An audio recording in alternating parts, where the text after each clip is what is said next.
അനധികൃതമായി മണലെടുക്കുന്നതിനെതിരെ പ്രതിഷേധവുമായി നാട്ടുകാർ രംഗത്ത്. ശരിയ വളയം കടവിൽ നിന്നും അനധികൃതമായി മണലെടുക്കുന്നത് പുഴയ്ക്കും നാടിനും ഒരുപോലെ ഭീതി ഉണർത്തുന്നതായി ആക്ഷൻ കമ്മിറ്റി ഭാരവാഹികൾ വാർത്താസമ്മേളനത്തിൽ ആരോപിച്ചു.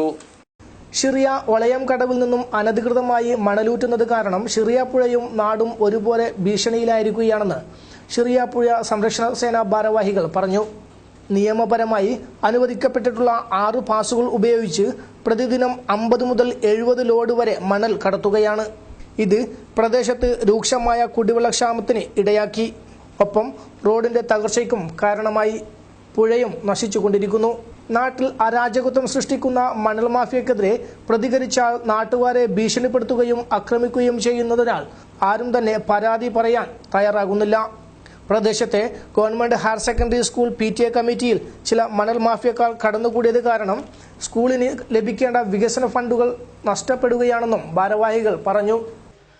ആ കടവ് 2001 സാൻഡ് ആക്ടിന് വിരുദ്ധമായിട്ടാണ്. Kerala government sand act 2001 act 18 of 2001 ഇതിന് വിരുദ്ധമായിട്ടാണ് ആ കടവ് അനുവദിക്കപ്പെട്ടിട്ടുള്ളത്. അതിന്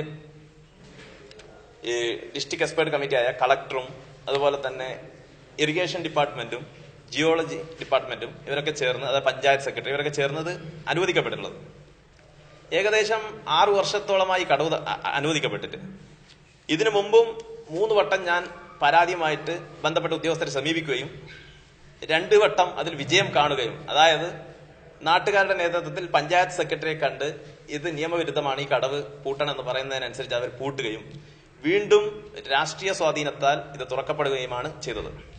സംരക്ഷണ സേന ഭാരവാഹികളായ S. അബ്ദുൾ റഹ്മാൻ അറബി, P. അഷ്റഫ്, S. ജലാലുദ്ദീൻ തുടങ്ങിയവർ വാർത്താസമ്മേളനത്തിൽ സംബന്ധിച്ചു.